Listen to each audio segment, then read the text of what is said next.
Le nouveau bombardement allié de la nuit du 20 au 21 avril sur la région parisienne et la capitale avait bouleversé les esprits. Paris atteint, c'était la France qui était frappée en plein cœur. C'est pourquoi, le 24 avril, le maréchal avait fêté à l'hôtel du Parc son 88e anniversaire dans la tristesse. Monsieur le maréchal, vous venez d'assister à une bien belle cérémonie où les Français étaient heureux de vous crier bon anniversaire. Oui, j'ai senti tout de suite qu'on avait voulu faire de ce jour un jour de fête.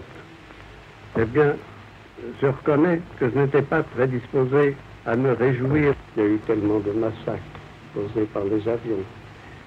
Oui, et les Français qui appelaient de tout leur cœur les avions autrefois, les Anglais, les Américains, ils ne savaient presque à qui se vouer. Eh bien, ils ont compris l'inanité de leurs vœux d'autrefois. Ils ont compris qu'avant tout, il fallait rester français et parler français. Nous sommes menacés encore d'une invasion de la France. Qu'est-ce qui se passera à ce moment-là? C'est encore un sujet d'inquiétude et un point d'interrogation qu'on se pose. Combien de temps tout cela va-t-il durer? Enfin, il faut se ressaisir. Vivement encouragé par son entourage, le maréchal décide de venir lui-même à Paris, où une imposante cérémonie religieuse est prévue pour le 26 à Notre-Dame. Après la cérémonie funèbre présidée par le cardinal Suard, c'est la visite à l'hôtel de ville, où une réception est organisée à l'improviste. Après avoir signé le livre d'or de la ville de Paris, le maréchal prononce une courte allocution. J'ai toujours aimé Paris, j'y ai vécu pendant longtemps. Je connais Paris, je peux dire, pas de fond en comble, il y a des choses que je ne connais pas, que je ne désire pas toujours connaître.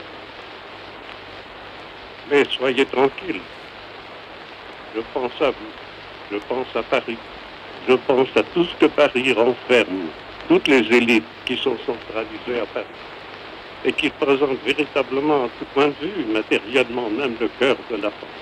J'y pense constamment. En attendant, travaillons ensemble, soutenons-nous mutuellement, parce que j'ai besoin du cœur de tous les Français, j'ai tous les cœurs de Paris, mais ça ne représente pas toute la France en ce moment. La France est toujours un peu divisée. Mais cela viendra, j'espère. Mais à travers de grosses difficultés, si vous me soutenez, j'aborderai cette tâche d'un cœur beaucoup plus libre, plus confiant. D'avoir la confiance de Paris, pour moi, est une décharge, n'est-ce pas, de mes difficultés, de mes inquiétudes. Par conséquent, en me faisant ce petit discours, vous m'avez fait grand plaisir. Et je remercie vous et tous ceux qui vous accompagnent. À l'extérieur, une foule immense a envahi la place de Grève, débordant sur toutes les rues avoisinantes et sur les quais de la Seine. À 14h30, sous un magnifique soleil, le chef de l'État paraît sur l'estrade hâtivement dressé. Maîtrisant son émotion, devant l'ovation indescriptible, le vieux maréchal parle d'une voix hésitante.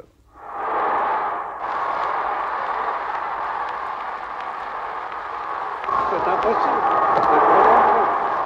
Mais je ne voulais pas passer à Paris sans venir vous saluer, sans venir me rappeler à votre souvenir.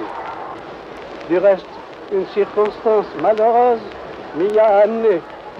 Je suis venu ici pour vous soulager de tous les maux qui pleuvent sur Paris. J'en suis encore très attristé. Mais c'est une première visite que je vous fais. J'espère bien que je pourrai venir facilement à Paris, sans être obligé de prévenir mes gardiens que je viendrai. Je serai donc tout à l'aise. Et alors, aujourd'hui, ce n'est pas une visite d'entrée dans Paris que je vous fais. C'est une petite visite de reconnaissance. Je pense à vous beaucoup. J'ai trouvé Paris un peu changé parce qu'il y a près de 4 mois que je n'y étais venu. Mais soyez sûrs que dès que je pourrai, je viendrai. Et alors, ce sera une visite officielle. Alors, à bientôt, j'espère.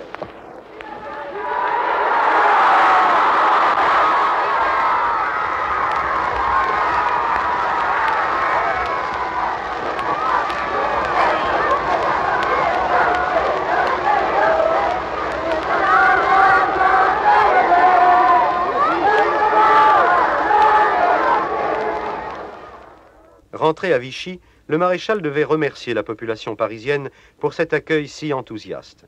véritable plébiscite du peuple à sa personne. Parisiens, je suis encore ému de votre accueil de mardi dernier. La chaleur de cet accueil n'a pu me distraire de la tristesse qui m'étreignait et qui a pesé sur moi toute la journée. Je garde l'image de votre ville en deuil, les ruines accumulées, des morts, des blessés. Je garde aussi l'impression d'une population digne et stoïque dans l'épreuve. J'ai visité les hôpitaux, j'ai admiré le zèle, le dévouement des médecins, des infirmières. Ils donnent un magnifique exemple de cette solidarité que je veux voir se développer chez les Français. En les élevant au-dessus d'eux-mêmes, le malheur les rendra meilleurs. Pour moi, j'ai puisé à votre contact une force plus grande pour poursuivre ma tâche, une fois plus inébranlable dans les destinées de la patrie. Parisiens, je vous remercie.